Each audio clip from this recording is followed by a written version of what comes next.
Mbote peuple congolais bisika bozolanda biso na pesi bino mbote ebele na baino bozolanda biso bisika bozali bozana Rutshuru bozana Kanyabayonga bozana kati ya Sake et bozana kati ya Tshela na pesi bino mbota ebele mbote ebele bisika bozali et na lobaka tango nyonso ke moi o eza moi ya ba mama na pesi ba mama nyonso balandaka BM Opinion TV na pesi bino bonne fête ya ba mama na profiter na ba papa balandaka BM Opinion TV basi na bino na pesi bango bonne fête ya ba mama ba profiter parce que bino moza ba fidèle na biso balandaka biso ba congolais nyonso de père et de mère ba o baza libanda ba oyo baza na kati ya mabele ya Congo ba o ba travaka po na Congo na pesi bino mboti. Eza oya bino arbitre du peuple Ousmane Mutombo tango to yaka to beta ka masolo ya mboka na biso to lingaka to beta masolo oyo etali Congo parce que nous devons défendre cette terre. Notre terre c'est la République démocratique du Congo to ko défendre quel que soit ba problème et nous sommes censés de protéger notre pays. Na tango biso tozo bunda pona ko protéger mboka na biso. Il y a ce que nous appelons les génocideurs de la République, les ennemis du Congo, les gens qui ne veulent pas la paix du peuple congolais. Bato baye na mboka oyo, baye ko nyoko la peuple congolais mukolo mboka. Bato baye ko zwa minere na biso, bato mbola ka mboka na bango lokola ba Rwanda. Donc bato moko boy baye congolais les aventuriers, baye depuis ba comment na mboko depuis ba nebele ba musu baye depuis 1998. Congo azana kimiate Congo azana kimiate after même les sobat oyo ubibise balo amnisi awa batwana batika ba congolais na kimiate. Alors pour ce moment nous les peuples congolais il faut tous sangana tous se mettre ensemble pour l'intérêt de la République. Mais tant on a zomona ba congolais mususu oyo bazana kata se comploter contre la République, contre les intérêts de tout un peuple. Je me pose la question que l'esprit de patriotisme, nationalisme, et ça, c'est un congolais. À cause des intérêts personnels, à cause des tapis rouges, à cause des postes politiques, nos leaders politiques n'ont plus l'esprit patriotique. Comme esprit à pouvoir, Tokota, bona, bolingweza et sous-souté. Les Congolais est prêt de vendre tout. Même dans les services de renseignement, toujours, il n'y a pas cet amour-là, cet esprit, il y a un nationalisme, dans les sociétés, dans la force armée congolaise, dans la police, même dans nos politiciens, l'opposition majorité. Donc, on a un problème d'hommes au Congo. Hein? Personne ne réfléchit pas sur l'avenir de ces pays. Et personne ne s'en fout. Lorsque j'ai besoin d'avoir des millions, je vais poser à côté Congolais pour l'intérêt de Bolingwezate. Un pays sans amour, ce pays-là, ils n'ont pas ce qu'il y a. Les hommes politiques qui ont censé de travailler pour l'intérêt du peuple, ils regardent leurs intérêts. Ils parlent le langage avec la cressée accrochée à droite. L'armée, la police, censée de protéger le peuple, l'intégrité territoriale, à côté de Naye, à libérer Naye, nous avons un problème d'homme. Et nous, la jeunesse qui vient, au lieu d'avoir conscience de ne pas recourir dans des erreurs que nos vieux ont fait, nos papas ont fait, nos coqs ont fait, nous aussi nous revenons avec cette allure. Mais si nous venons comme ça, le Congo sera haut. Chers compatriotes, nous avons la conscience de protéger Mboka Oyo. Toute la direction Moko, de préparer via Bananabiso, via Biso Moko. Congo et Kobonga, oui. Congo et Kobonga, avec toi et moi. Bisous Tobonga sa Congo. L'Américain ne viendra pas arranger ce pays. Ni l'Europe. Qui que ce soit, nous-mêmes. La mentalité du peuple congolais, nous-mêmes. La mentalité, nous-mêmes. Et si nous avons la mentalité des hommes dits, l'esprit patriotisme, et le nationalisme aussi, et l'amour du prochain, ces pays, dans 2 mois, dans 3 mois, dans 5 mois, ces pays peuvent changer. Là, c'est possible. si nous prenons conscience. Et ça, les bongo, les bites du peuple, c'est pas un tombeau. Dans le bagabongo, na linga comme ma bino na prise de conscience, ma pona mezoya, tokoyeba, si les Congolais nous écoutent quand même. Chers compatriotes, tango biso toza awa, makambo eleki na mboka ebele, tokobeta masolo na bino awa. Tokobeta makambo zoli kanakata sake kuna. Tokobeta masolo. Ba maimai basale nini tokobeta masolo. Les conseils de sécurité balobi nini tokobeta masolo. La mission ya armée angolaise eza mission nini. Eza masolo tokobeta na bino. Tokopesi tokosala analyse par rapport à ba source moko tozui. Par rapport à ba enquête to parce que biso za ba journaliste d'investigation. Ba analyste d'investigation aussi tokota ka ko investir tozui ba makam o ebata makana kuku. Biso toye bisi bino déjà na média ça ba pese biso bo le babo ko le baté nous on parle comme ça. Ya wana bozalaka bien informé na makambo biso to lobaka aw. Kas nazo bese bino loko moko. Honorable député Mangachutu, un génocidaire de son état. L'homme, il y a eu des révélations sur lui. Oyongaï na kolobate. Chers compatriotes, lorsque vous écoutez ça, il faut essayer le chair de poule dans l'autre. Lorsque vous écoutez cette révélation, il faut ébangi sa yo. Oh, parce que namboka oyo, tout ça n'a pas tout bâché minéré mon bimba ya Congo. Tout ça n'a pas oyo, bato c'est que Rwanda vivre. Tout ça n'a pas tout tout puissant. Le régime Kabila avait accepté ces gens ici. Le régime Kabila était complice avec ces gens ici. Le Kola Fachi, Azana complice na bangote. Le Kola Fachi, Azobalangage Mokuna bangote. Fachi ayaki nanzela ya rébellion te. Aibi makama mundu kite. Yangwana bato bazaki, bafana na pouvoir ya 18 ans.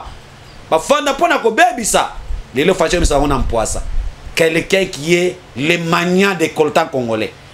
Quelqu'un qui est le fournisseur des coltans na Rwanda. Quelqu'un qui est protégé par le parc commando rwandais. Quelqu'un qui est engagé dans sa société 3500 militaires rwandais. Tout. Quelqu'un qui contrôle 3 quarts. Ya Rubaya, capitale des coltans.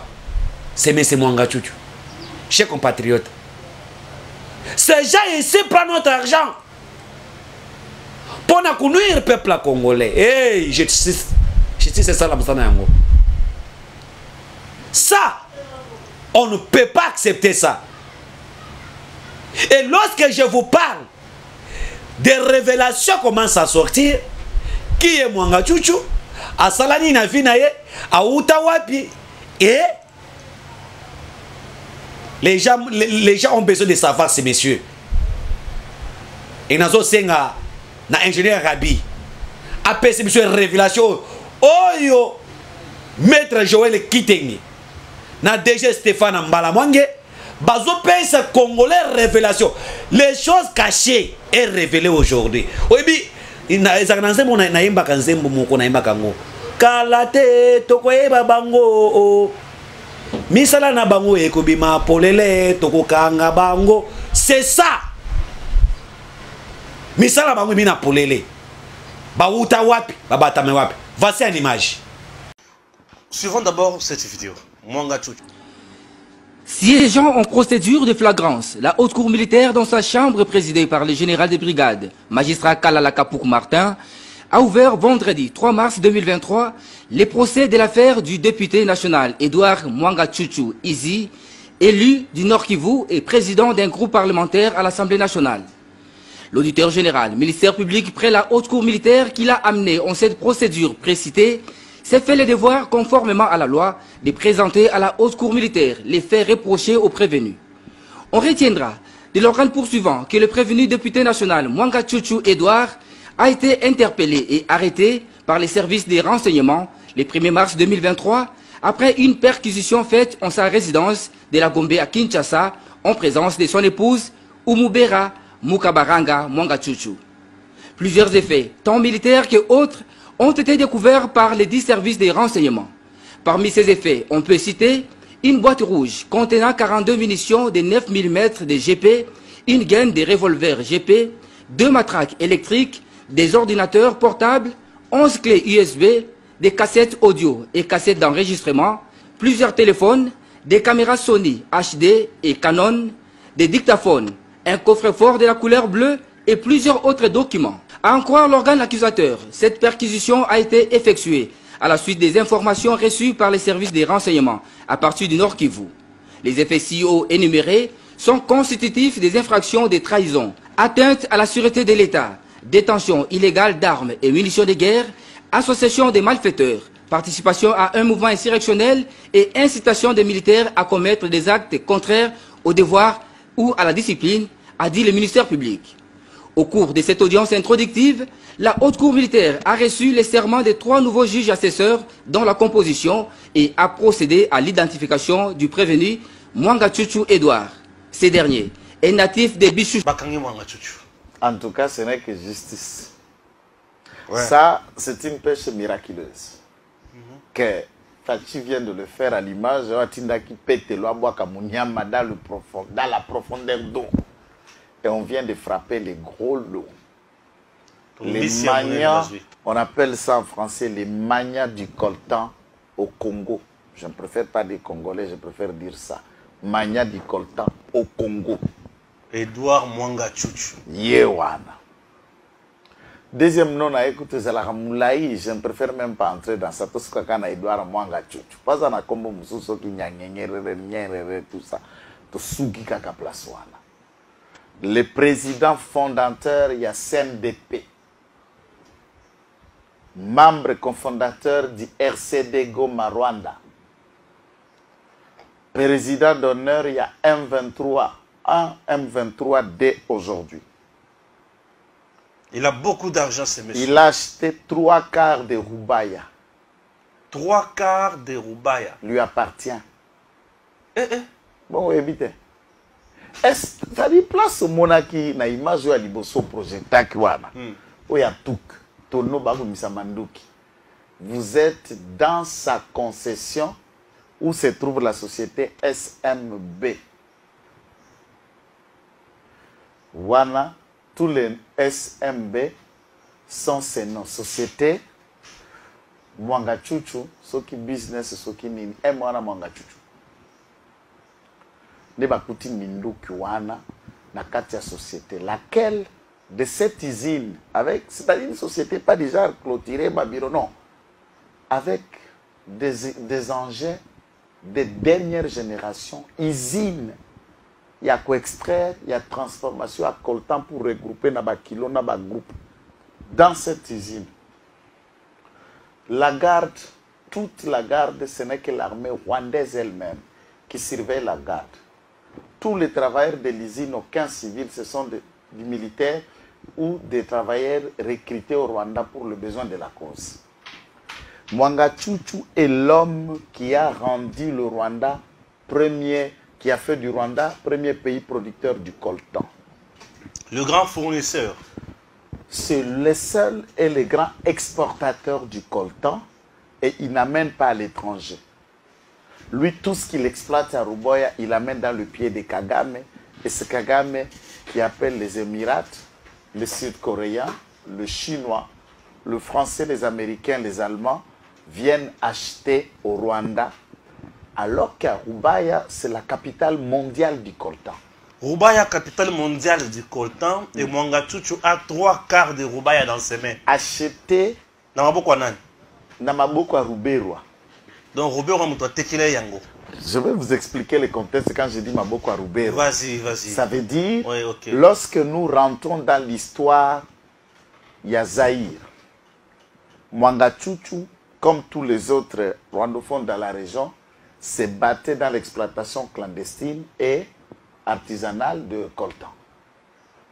Cette industrie avec des machines de dernière génération, dont il y a des personnels, à peu près 3500 personnels y travaillant dans cette usine, et tous sont les Rwandais parlant la même langue.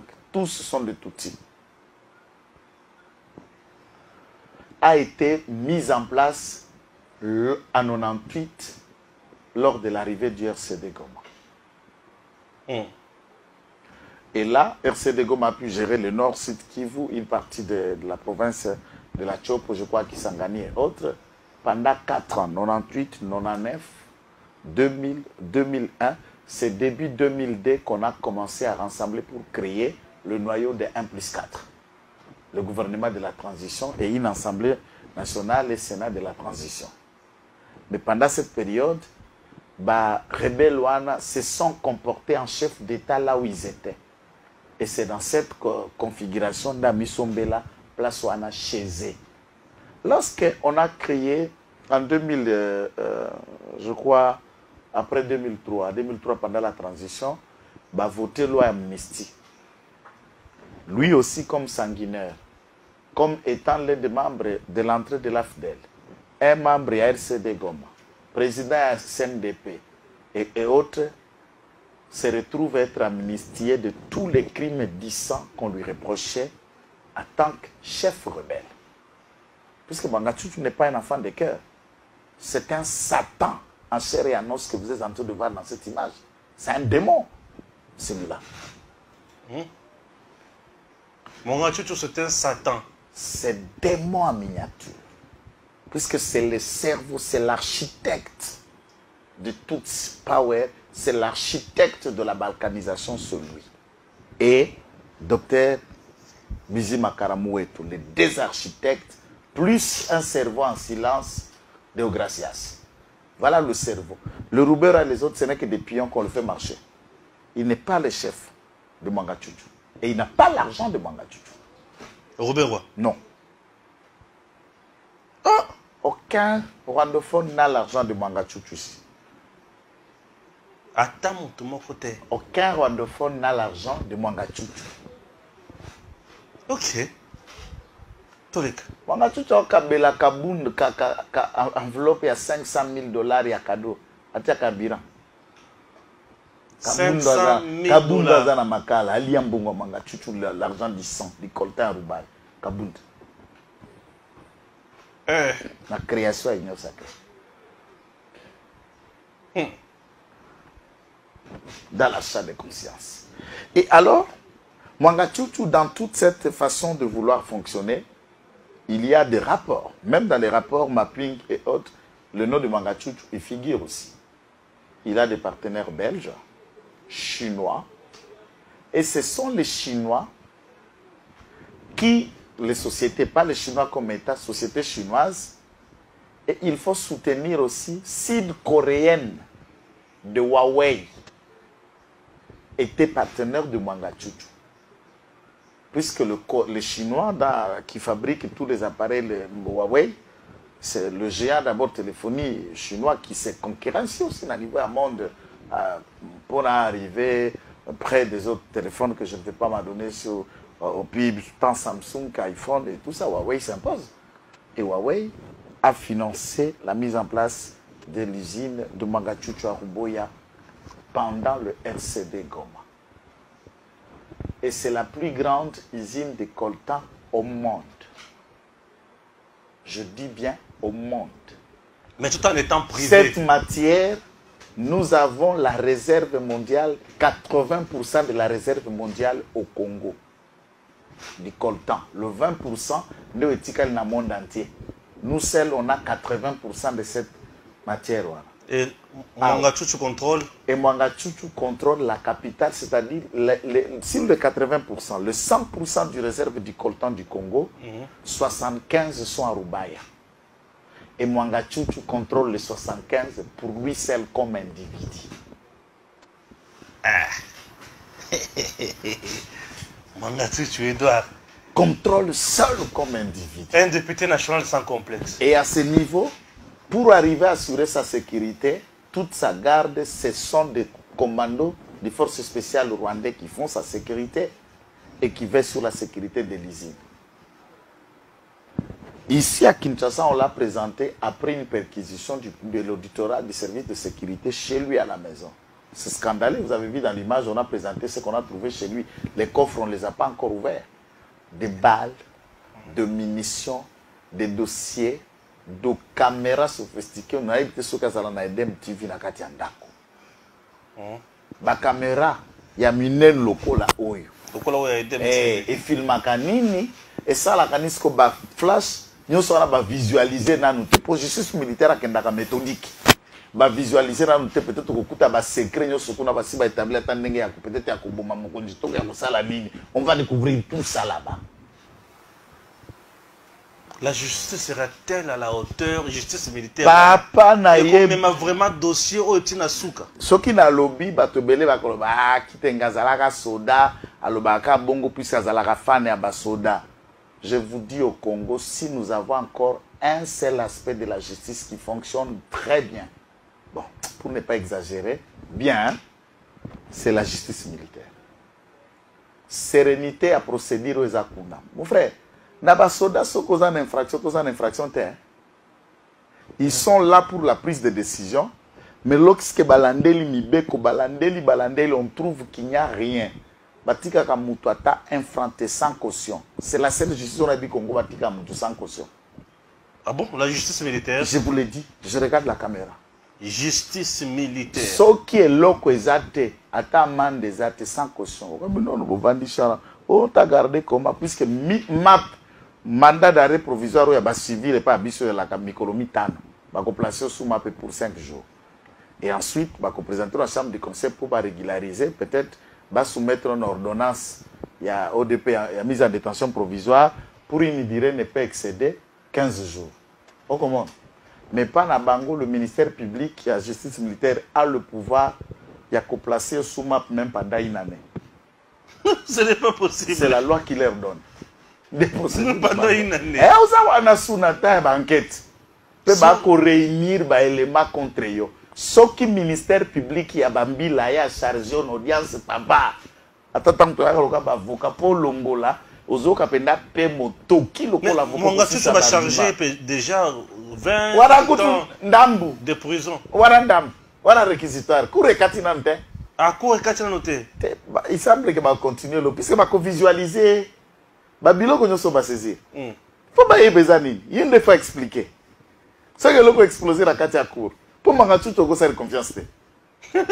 Ça va pas na basaka quoi. Aye mission. Je suis pas na basaka ko ya. Puisque basaka oyo bazui nanda ko monga chuchu. C'est monsieur que vous voyez chers compatriotes est député national. C'est extrêmement dangereux. Trop dangereux et trop riche. Donc le grand fournisseur, il y a Coltan à Rwanda, Yiwan. Et le grand fournisseur, le plus grand fournisseur, il y a Coltan au monde.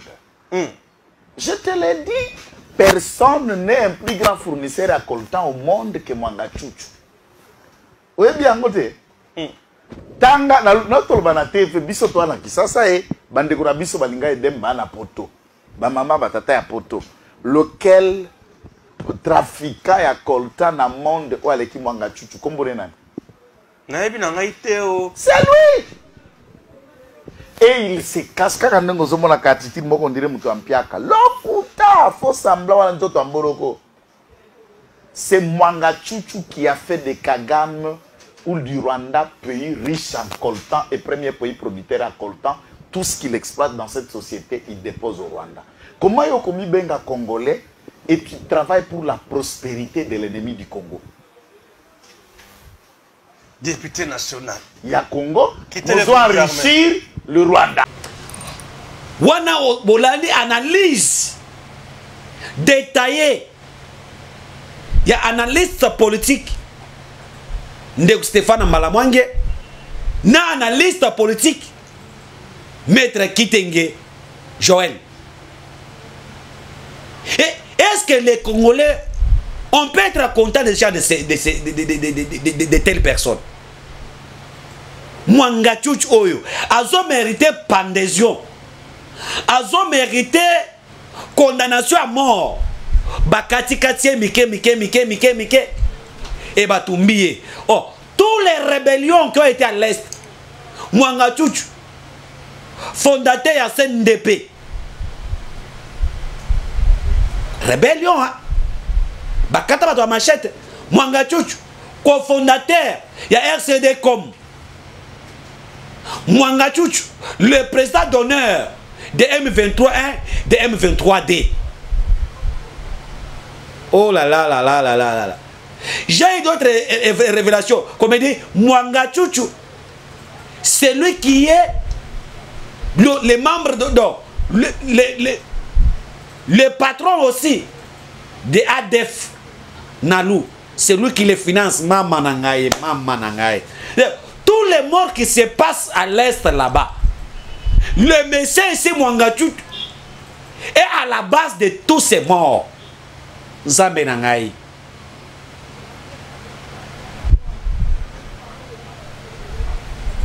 Et il était là à l'aise.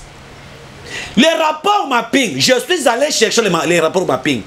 J'ai trouvé le nom de ces messieurs. Il a été cité dans les rapports mapping.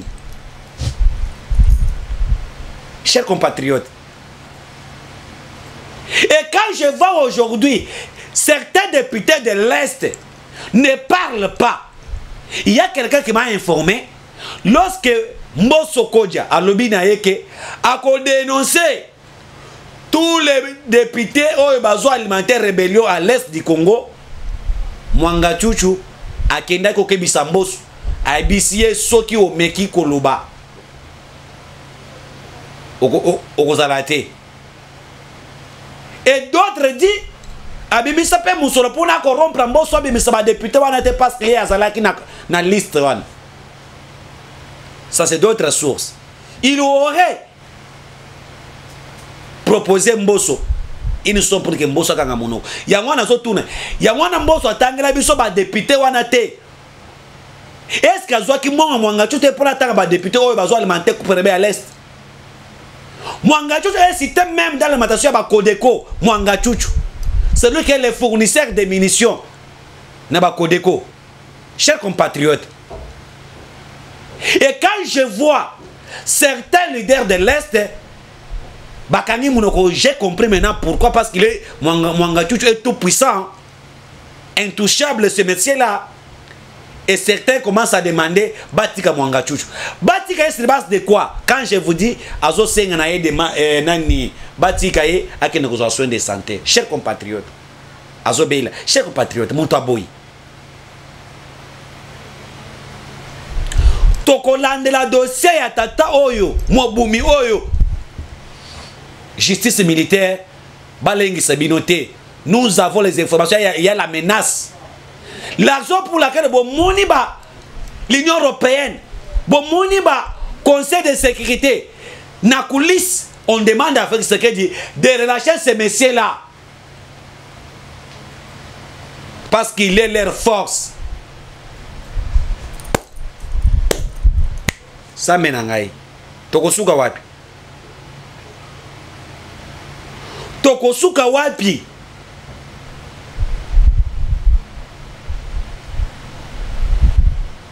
Chers compatriotes, Tokosuka wapi? Batika Mwanga Chuchu a continué sous kena kumabatu ou bien Bakate lae Bambula condamné à mort ba pendre na miso abiso tomona et na kosenga pe soki bosilisi ko 4 ka Mwanga Chuchu bozwa quand même entreprise en société na wana et l'état récupéré ango boloneka révélation bino moko Congolais c'est à vous de juger bo pese biso ba proposition na bino na dossier oyo tokozongela ngo.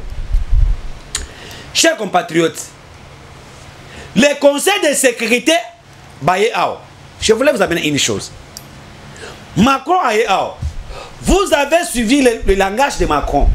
Macron qui dit la France n'a rien fait, nous étions incapables d'assurer notre sécurité, alors nous devons prendre notre responsabilité. Et Macron avait intégré son souhait dans la décision, dans le communiqué de Luanda, où il y a un retrait M23, n'a cessé les faits.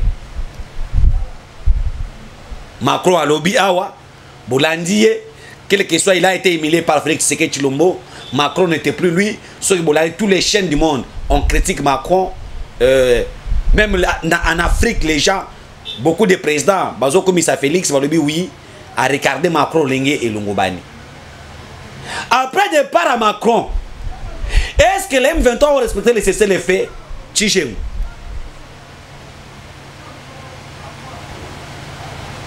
Et nous avons vu encore le balai diplomatique. Nana Komi Awa, allez, les conseils de sécurité. Les membres des conseils de sécurité, Batini Batuna Bango, Baza Awa. Tango Baye Awa, lorsque Félix Ayami Bango, soyez les bienvenus dans un pays agressé. Et il leur avait dit, Bazo ba responsabilité na yango pour ne pas donner une faute à la République démocratique du Congo. Et ces gens ici, ce sont eux qui ont imposé un embargo non justifié pour favoriser le Rwanda. Et quand ils ont fini là, ils parlent en colère, ils se sont dit à Félix de casser les élections. Chers compatriotes, je parle d'abord sur ça. Bazo Sengna Félix, c'est pas la Conseil de sécurité à organiser l'élection.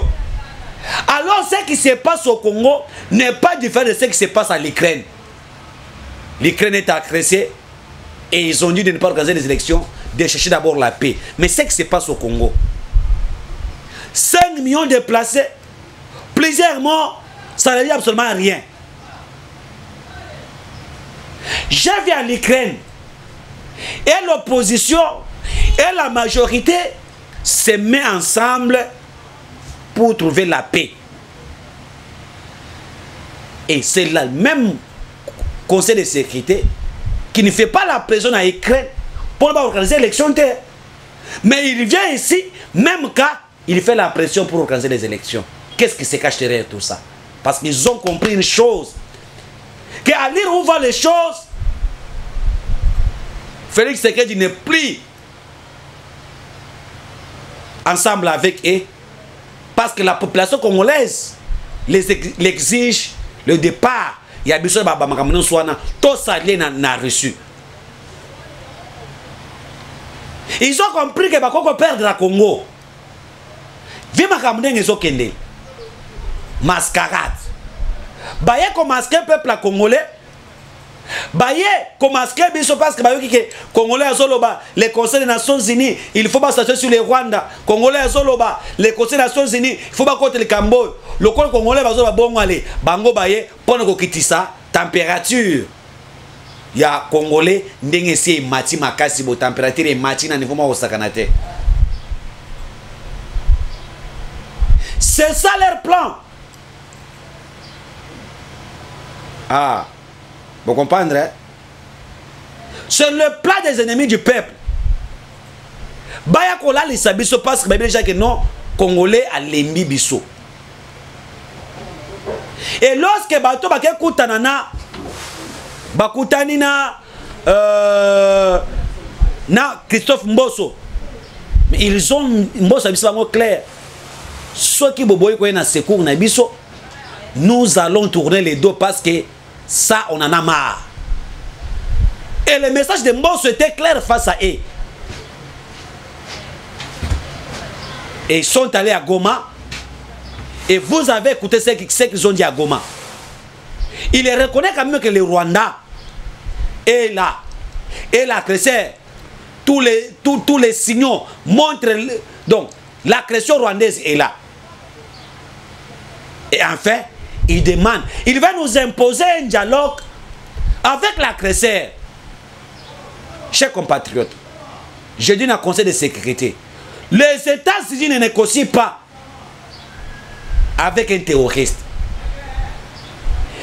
Et la loi de la République nous dit, les Congolais, les gouvernements ne peuvent pas négocier avec un agresseur. Comment bien nous pouvons imposer ton négocier un agresseur qui est bien connu? On attend la décision des conseils de sécurité. On a besoin de décision pour nous sanctionner les Rwandais. Et nous dit de négocier, de dialoguer avec les Rwandais. C'est la base de confondre avec les Rwandais. Les Congolais ne dialogueront jamais avec les Rwandais. Nous sommes déterminés de finir avec ça. Chers compatriotes, Tata Mokonza Ekolo, le gouvernement Samalukonde, nous, la population congolaise, on ne doit pas se laisser faire. Et je demande à tout un peuple de prendre conscience. Ce n'est pas les Nations Unies, la France, la Grande-Bretagne et autres, au Bawa Kocha Kimiate, Biso Moko et Sengel, Tocha Kimiana Katia Moka na Biso, tous se prendre en charge. Ça, c'est le Congo. Congo est le Mumba. Batoumo va dicter Bissoté. Et nous disons, il n'y aura pas les élections aussi longtemps qu'à l'est de mon pays, il y a des morts. Lorsque nous allons organiser les élections, alors, plus de 14 millions, on a besoin de cartes pour faire la balkanisation.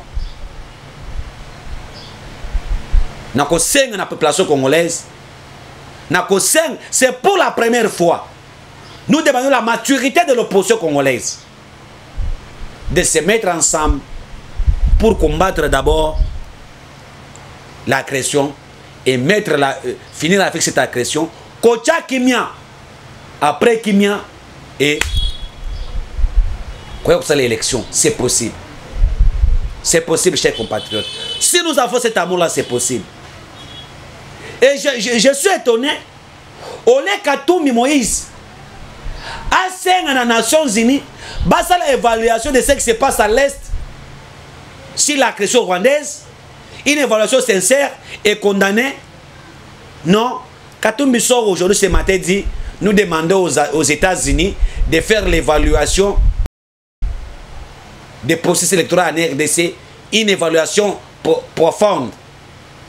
Pour na bango makambo etali kokufa na Est, équipé bangote. Les ennemis du peuple, les ennemis de la République, les sorciers, les complices de Kagame, ici en RDC. Vous jouez avec les gens. La mort des gens ne veut absolument rien. Ce qui vous préoccupe, toi, c'est les États-Unis, c'est l'évaluation.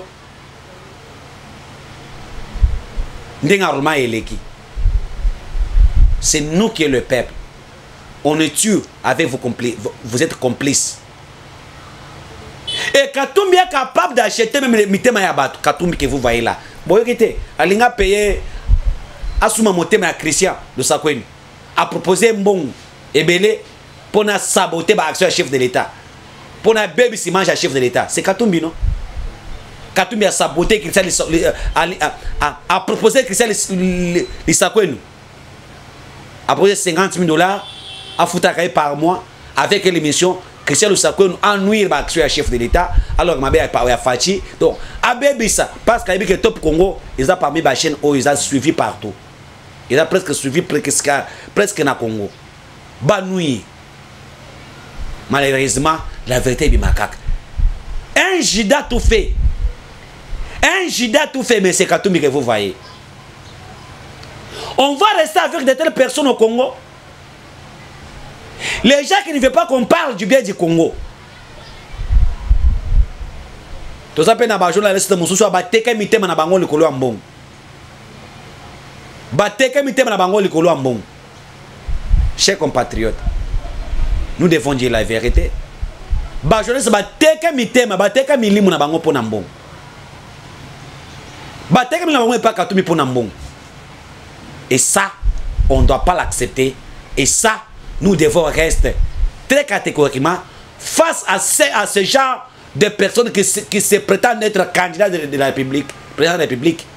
Les gens qui n'ont pas pitié de ce peuple, les gens qui ne sont pas prêts pour se mettre ensemble afin de sauver la République, mais ils sont prêts pour se mettre ensemble afin de détruire la République démocratique du Congo. Qu'allons-nous faire?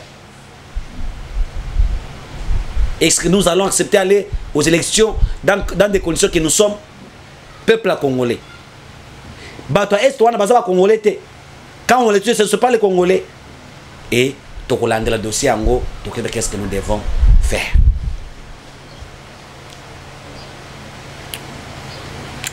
Merci Bandeko Yangai.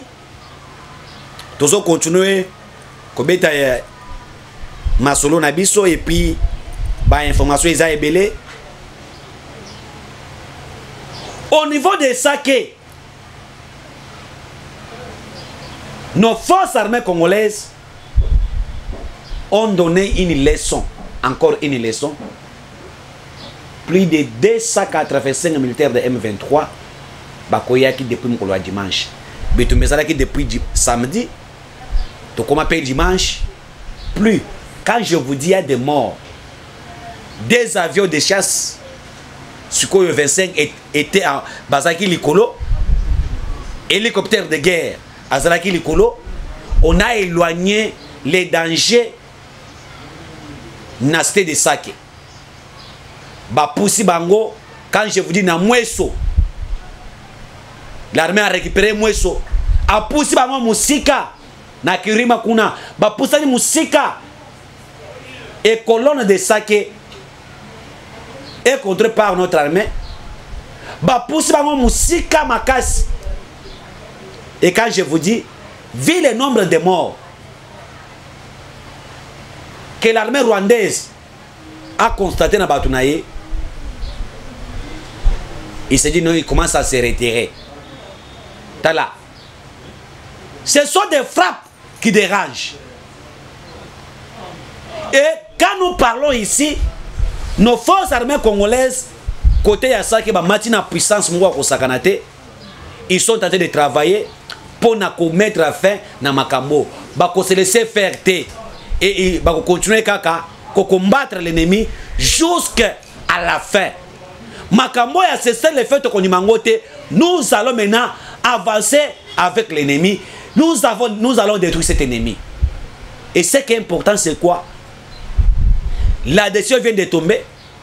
Félix Tshisekedi accepte que les Maïmaï combattent à côté du FARDC.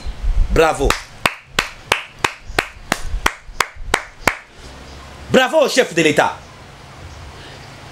Nous avons dit ça tous les jours. Tata Mokonza Ekolo et Sengeli au moins.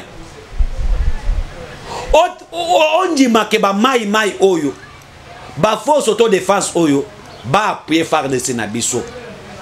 Chers compatriotes, les Maïmaï ne sont pas les rebelles. Ce sont des forces autodéfense. Oh, bazo bunde la mboka. Balinga kiteke baronde ba ko imposer bango makabazo imposer bango na te. Les Maïmaï avaient constaté que les Rwandais bazo bango yako bazo pona ko récupérer ba territoire na biso. Bazo imposer ba Congolais, bazo ba Congolais. Pona ko défendre mabele ba koko na biso, ba Maïmaï, ba bima ba force autodéfense, ba défendre mabele na biso. La raison pour laquelle tous les gens qui travaillent avec les groupes rebelles à l'Est, qui travaillent à mèche avec les Rwandais, ba Maïmaï, le col ba bête noire na bango, ba Maïmaï ba bana ko gêner bango. Et lorsque nos forces armées ont repoussé même, bah repousser quand même les rebelles, c'est grâce na ba Maïmaï, bah y a appui.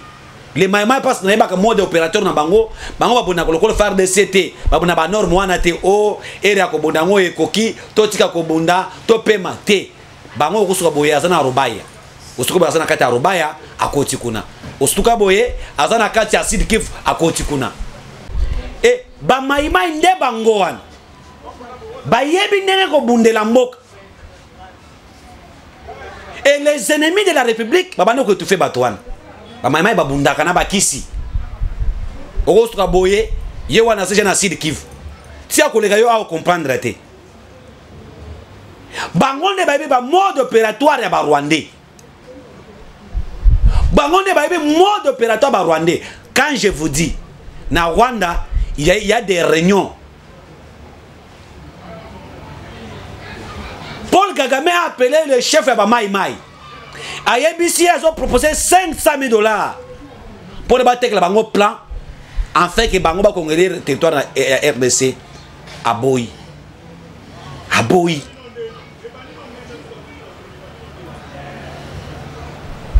Makani Kandenga Zawana. Moyen opéré exact ba mama ba yebisier ba kebisie mécanique ba lobi soki ba yoki nzela yo sokoleka bango ba yebi mode opérateur mécanique est bloqué. Hier il y a une réunion à Rwanda babengi ba officier o ba se rebeller contre l'armée congolaise basala bloc baluka par quel moyen ba neutraliser ba FARDC ba récupérer ba territoire, mais ça ne tient pas. La présence de Mai Mai, vous pensez à nos forces armées congolaises et bouleverser tous les plans.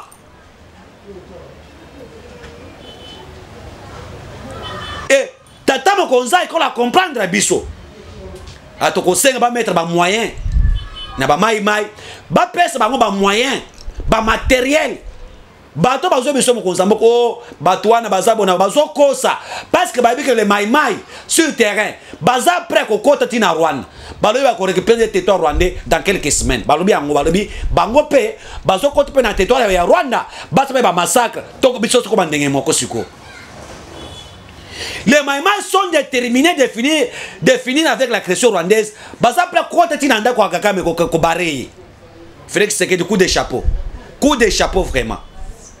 Coup de chapeau na makambo. Coup de chapeau. Et quand je vous dis ça, nous sommes déterminés. Beaucoup la ministre à l'intérieur.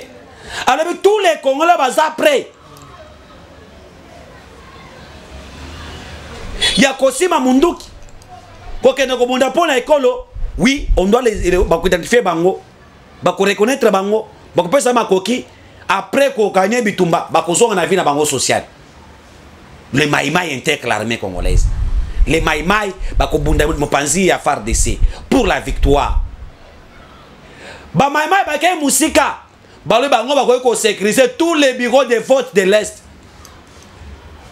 Ba pesa bango autorisation ba sécuriser ba bureau de vote de l'Est. Bato ko saoulé et le la communauté internationale ba ka élection to ke na élection total ba kamosal wana plan B déjà ça na kobima.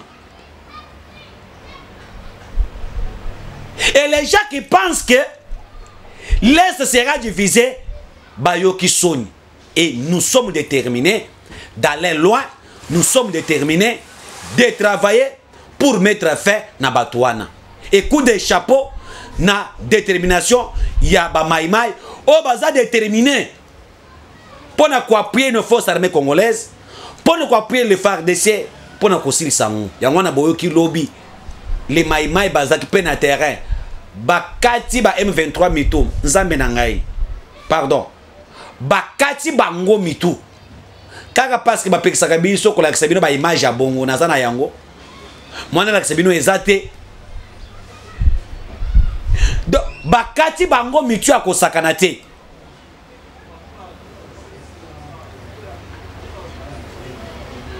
Là c'est la détermination. Suko peut asali musana ye lobby. Et le kola ba Mai Mai ba koti makambo oyo. Je suis sûr. Bokoyo ka semaine otozo banda. Bokoyo ke M23 banda ko se retirer. Ndenge ba ko kufa black te. Et nous allons jusqu'au bout.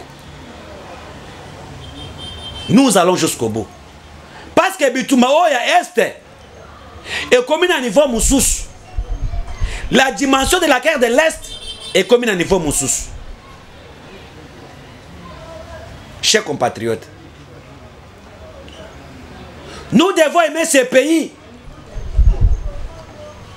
Nous devons aimer ce pays. Et lorsque nous sommes là, après avoir condamné Mai Mai, et nous demandons à l'État de mettre tous les moyens possibles à Batouane.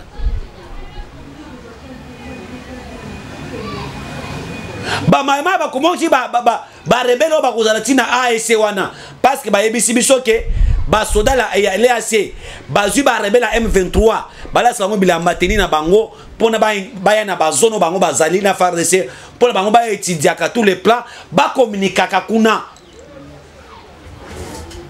na ba obatikali kuna ba ni ba tuti oyo ba Kenya news oyo.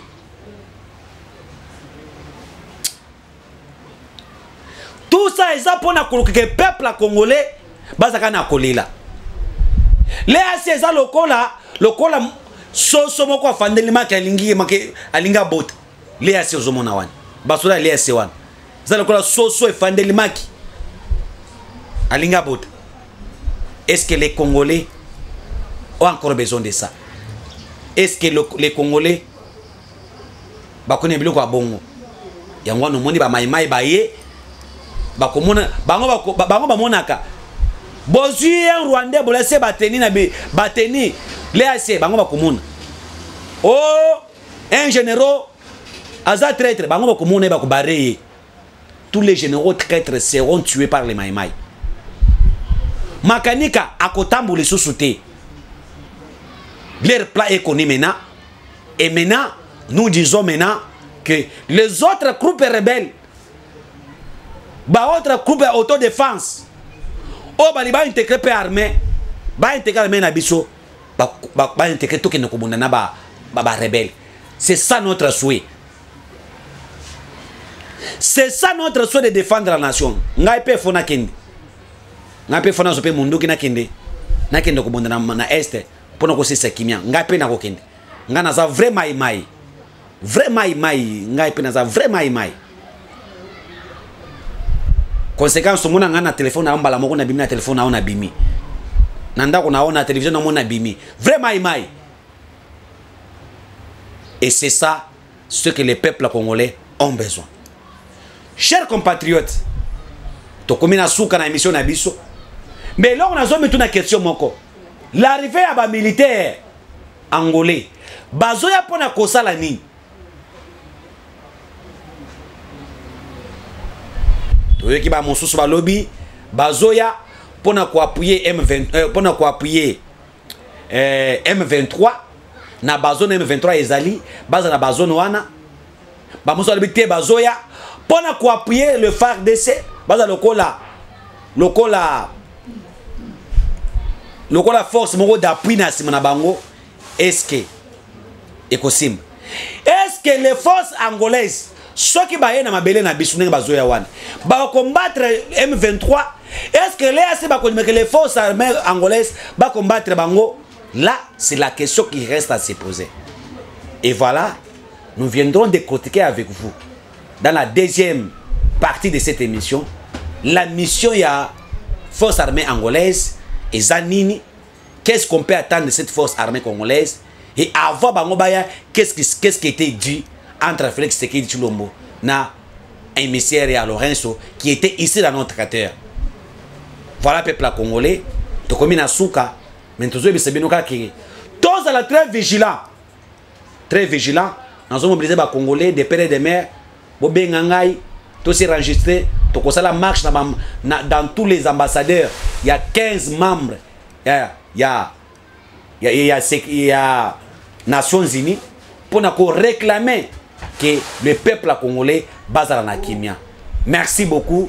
Je pense que lobby mukoleza na kati akoya tokokuta na bino nyonso pour na peke to sur masolo mususu. Et deuxième partie à émission na biso bokolanda ba détail mususu autre ya kopé sabino. Mais tant on a joué sabino wana le Rwanda est en confusion. Tant on a joué sabino wana Kagame ne dort plus. Tant on a joué sabino wana tous les matériels sont mis en marche pour déclarer la guerre. Et nous allons gagner cette guerre avec tous les Congolais. Yawana biso tokolingaki tokendele boso to soutenir tata mokonza ekolo passe dans cette guerre Félix Azagaka yemoko. Merci beaucoup chers compatriotes bolingo Congo et les kabolingo ya pouvoir et les kabolingo ya mbongo et les kabolingo ya ba poste parce qu'avec Dieu nous vaincrons Ingeta.